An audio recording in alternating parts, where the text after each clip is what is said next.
What's going on, guys? Today I want to help you to learn how to make... What's going on, guys? Today I want to help you to learn how to win more gunfights in Apex Legends Season 10. Now, this is a guide directed more towards console players, but most of these tips can definitely apply to you PC players too, so stick around. If you've been struggling to win your gunfights, then look no further. This is the guide for you. We're going to talk about loadout, we're going to talk about positioning, we're going to talk about when to peek and where to peek, we're going to talk about movement, and then we're just going to go through some other tips. But make sure to stick around to the end because some of the best tips come in those last few minutes. So, loadout. This is probably the first decision that you need to make in your game to win more fights. Now, the first weapons that I want to talk about is shotguns. These weapons are a very valuable asset to your loadout because you can take out enemies with just a few shots. In fact, in some cases, shotguns can be better than your automatic weapons because while a Volt or an SMG or an AR might take 3 to 4 clips to kill a whole squad, a Mastiff, if all shots are landed perfectly, can do it in one clip. It's for this reason that shotguns are almost always in the meta. Obviously, you're going to want to use your shotgun in more close range fights. When it comes to medium to long range, you're probably going to want to get out your ARs or your LMGs. But the shotguns can also be good in another scenario. Say you're running Volt EV8, for example, and you almost one-clip somebody with your Volt who's at medium range, and you don't want to reload your Volt because that would just take too long. Just whip out your EV8 and do that quick 10 to 20 points of damage left that the EV8 can do perfectly even from that distance. If you watch pro players or streamers at all, which I recommend you do, they do this all the time. Now for your second weapon, I recommend using a automatic weapon like an AR, an SMG, or maybe even an LMG to use in those more medium to longer range fights where the shotgun obviously won't be very effective. You're going to want to use these in tandem with your shotgun in order to maximize your damage output at most ranges. So the second thing we're going to talk about is positioning. Now this is arguably the most important part of your fighting. If you don't know what I mean when I say positioning, I mean where you are at any given moment during the fight. This is crucial. If you're in the wrong spot, you're going to die. If you're in the right spot, you're probably going to live. So the first thing about positioning is that you have to have at least one, preferably multiple, options for cover. Because if you're just standing out in the open, you're going to make a really easy target and you're going to die. And if you only have one piece of cover available to you, your actions are going to become very predictable and you're probably going to die there too. Now with positioning, you also want to make sure that you have an escape route wherever you are. This could be a door so that you can get out of the room. This can be an octane jump pad. This can be a balloon that's nearby. Anything that will get you out of that fight quickly. This way, when things start going south, because they will go south, you have a way to get out of there. Another important thing about positioning has to do with always, whenever you can, being on the high ground. When you're up high, it makes targets down low very easy to see, and also easier to hit their head, so you do more damage. And because of the angles, when you're on the low ground, it makes it very hard to see people on the high ground. And for so many other reasons, the high ground is very advantageous to you, so use it. Now the last thing I want to talk about when it comes to positioning is your proximity to teammates. Now you want to be close to them, but not too close. If you're too close to your teammates, you all become one big target for people with automatic weapons to just spray at, and that is no good. But if you are too far from your teammates, if they're getting attacked and they're getting their butts kicked, you can't come and help them, or at least not in a timely manner, so basically you're out of the fight. So in other words, you want to be close enough to them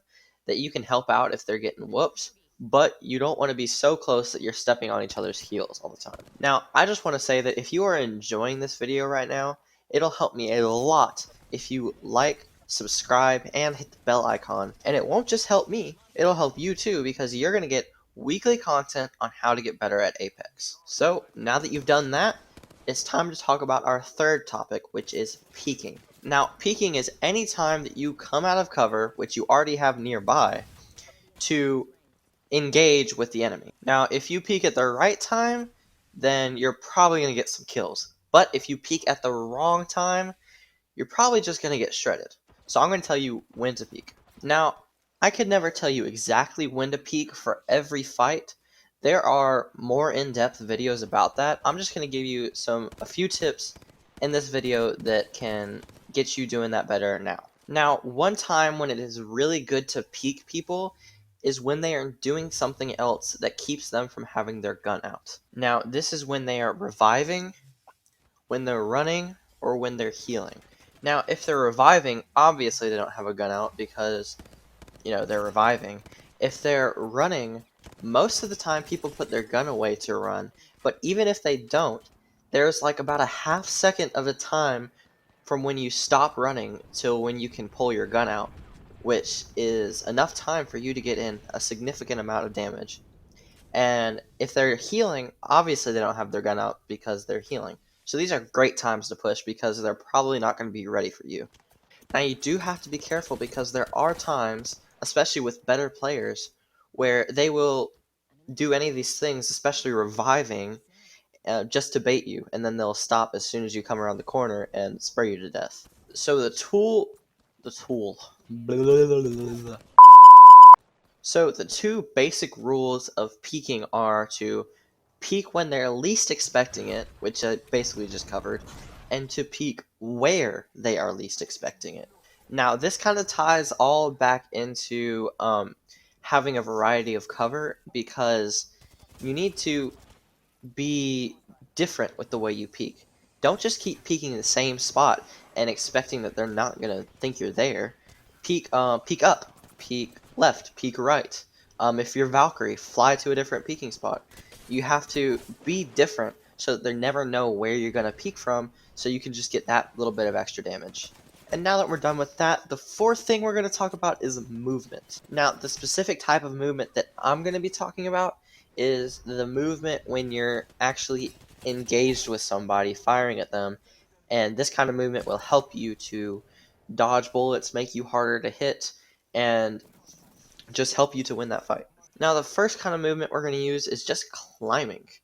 Climbing can be so great because while it's so simple, so many people don't expect it. This kind of all ties back to the peeking where they're least expecting it and also having the high ground. Now, I know we've all been in this same fight. There's you, and there's another person, and there's a big crate, car, something in between you that y'all are doing ring around the rosy around and just trying to get whatever fire in they can. This is a great place to use climbing because if you climb on top of that thing in the middle, there's a lot of the times where they aren't expecting that and they don't know where you are. You have the high ground, you can shoot at their head, and yeah, they're done. So just use climbing in any way to confuse your enemy during the fight so they don't know where you are. Now, the next movement we're going to talk about is crouch spamming. Now, crouch spamming is great for any time that you are out of cover and your opponent is out of cover and y'all are just firing on each other. The crouch spamming makes it great. It makes your head hard to hit. It makes you a hard person to hit. And it makes them land less of their shots while you're still landing your shots. Now, it can be a little hard at first to also aim properly while you're crouch spamming, so it's definitely something you're going to have to practice with. And since this is a guide mostly for controller players, I'm also going to mention that it can be hard to crouch spam if you have your preset set to O or B for Xbox players, because you can't use your thumb for aiming.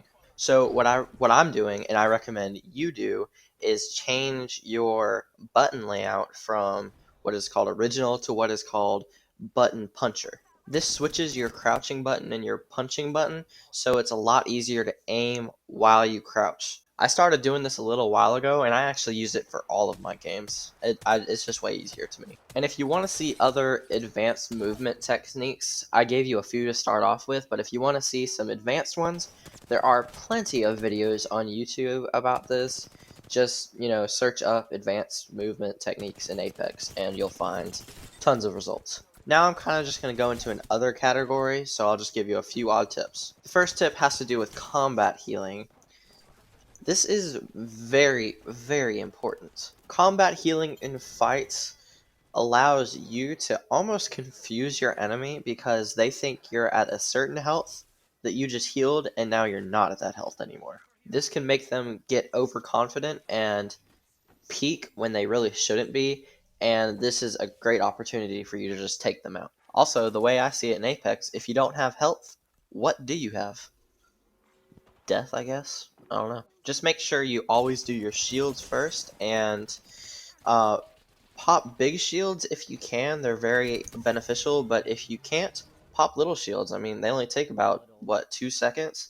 And that's an extra 25 damage. So it's great to have. And another odd tip actually comes for when you're being third-partied. When you're being third-partied, the first thing you need to do is do a shield swap. I don't care if you have purple armor and it's all the way gone.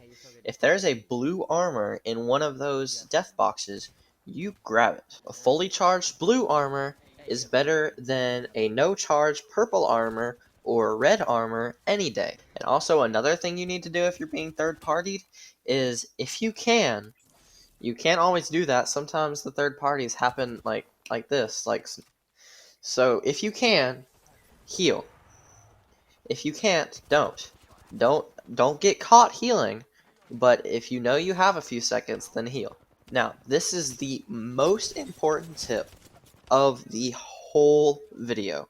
I told you the last tip would be the most important, so here it is. The absolute best way to get better at fighting and to win more fights is to do it more. If you're always that guy who's dropping to the far corner of the map in some no-name place that nobody ever goes to, and you don't get into a fight until the last, 3 or 4 squads of the game, you are never going to get better.